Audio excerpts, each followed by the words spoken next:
extrajudicial killings. Dito sa kabilang kwarto yan. That's why I asked him. Tinanong ko po siya, sabi, you always asking kawawa yung biktima ng extrajudicial killings. Paano naman yung biktima ng mga adik? Deserve ba nila na mamatay sila yung mga bata? Tinanong ko po yan. Kaya that's why, tatanong ko po sa inyo kung ano talaga ang punto ng Atty. Gontiel. Bakit always saying extrajudicial killings, kawawa yung mga biktima? Paano naman yung mga bata? Deserve ba nila, i-relate sila ng mga adik? Kung may sure po, comment lang po siya. Yung sinasabi nilang extrajudicial killing na yan, actually, hindi naman po yan. Yung mga namamatay o napatay, lumaban sila. Inkwentro po yun. Diba, maliwanag naman ng policy ng PRD noong araw. Kung matatandaan ninyo, pinaka-isang sensational kaso ng sinasabi nilang pinatay, yung Gian. Kian. Ang totoo po niyan, di ba? Hindi sanction ni hindi pinapayagan, nakakulong yung mga pulis. Convicted po sila. Di ba?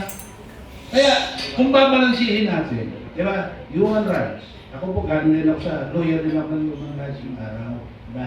Hanggang ngayon, siyempre, pagtatanong natin yung karapatan ng tao. Di ba?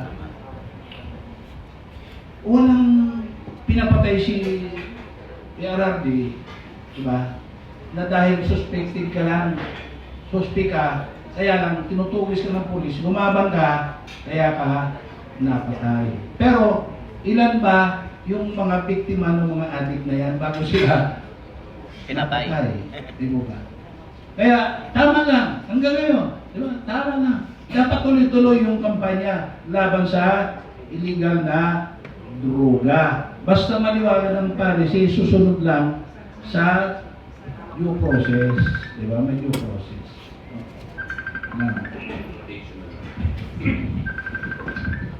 Additional lang po dun sa sinabi ni Atty.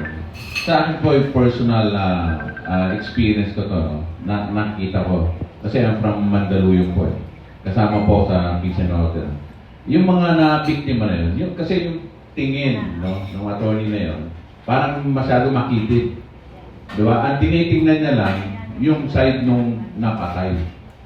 Pero, yung isang tao na napatay, di ba? Pero hindi niya nakikita kung ano yung effect, yung bad effect nung ginawa ng isang tao na yun.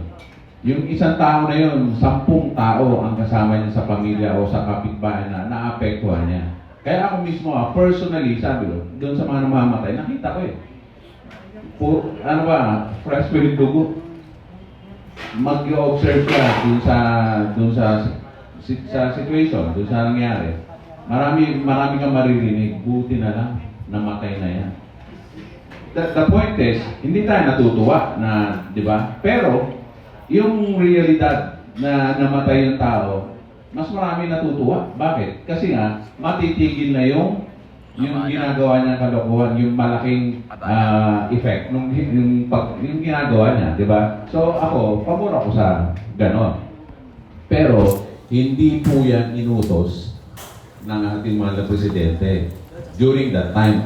Kasi actually yung na-observe ko nun eh, di ba? Walang utos dun sa taas. Talagang gago lang talaga yung tao na yun. Noon matutuwa kung sino yung kapamilya, kung sino yung na biktima nung tao na yun. Yun lang po. Questions pa po from media vloggers.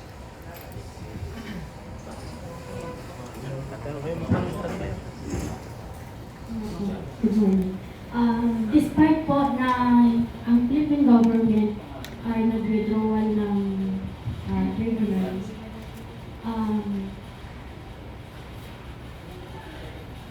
noong isang araw, sa brigada po, ay nag-urge si Congressman Abante ng travel aid sa mga witnesses. Pero nung nangyari po yung kaso na inihain nila yung war against drugs, ay marami pong lumabas na yung mga pictures na pinapakita ng mga witnesses, marami pong mga OFW na nagre-reklamo na yung mga pinagawa kanilang mga photos ay mga pictures po nila.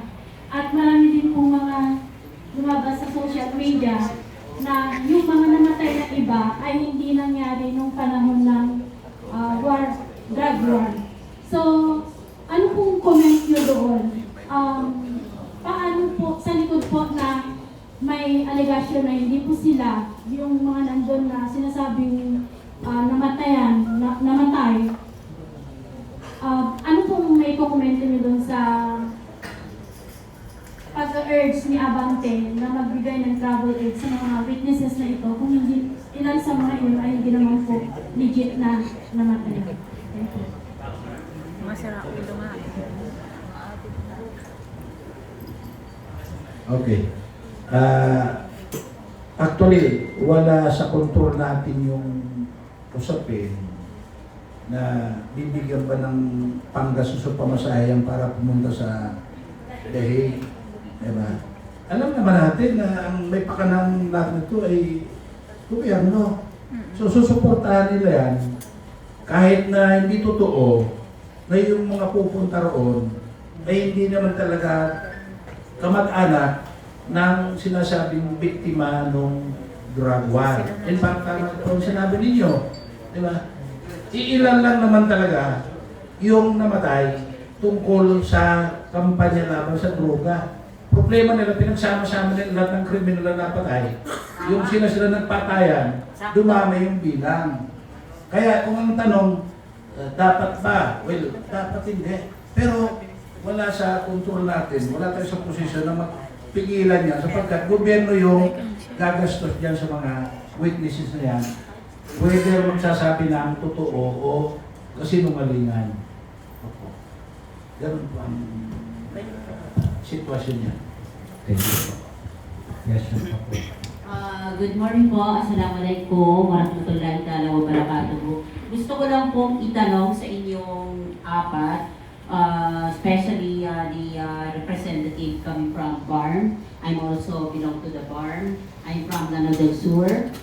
Gusto ko lang pong itanong sa inyo kung ano pong magiging komento nyo sa mga pinapalabas ng mga iba't ibang universidad dito sa National Capital Region and also sa mga bishop, mga Catholic bishop and different churches sa ating bansa na parang lumalabas na sabihin na natin na they are against Vice President Inday Sara Duterte to be the next president of the Philippines. Maraming salamat po. Maraming salamat din sa katanungan.